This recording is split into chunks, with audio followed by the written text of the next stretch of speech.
Then, while speaking about the Reserve Bank of India being the bulwark of the Indian economy, I have quoted Internet and Mobile Association of India versus RBI, wherein one of us, we, Ram Subrahmanyam J, while dealing with the regulation of cryptocurrency and virtual currency, highlighted the importance of the bank in the Indian economy.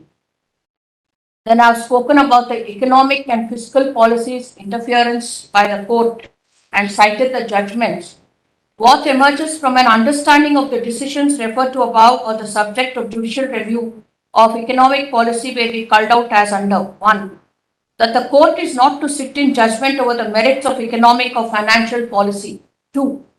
That the scope of interference by a court is limited to instances where the impugned scheme or legislation in the economic arena has been enacted in violation of any constitutional or statutory provisions.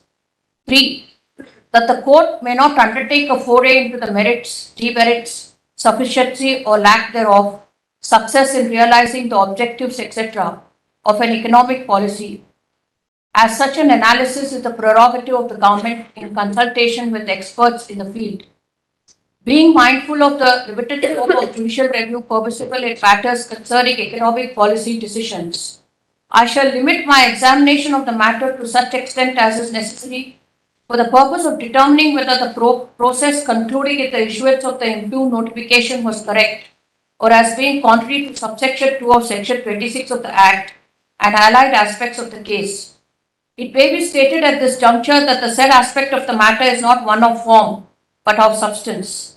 Therefore, examining this aspect of the matter would not amount to interfering with or sitting in judgment over the merits of the policy of demonetization, and is therefore well within the limits of the Lakshman Rekha that this court has carefully drawn for itself.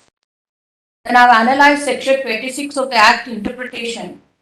There I have made again a table with a view to lend perspective to the issue with the discussion to follow. A bird's eye view of my analysis and conclusion has been expressed in a tabular form. The parameters for distinction. Then second, when the proposal for demonetization originates by way of a recommendation by the Central Board of the Bank. And the third is when the proposal for demonetization originates from the central government, as in the instant case.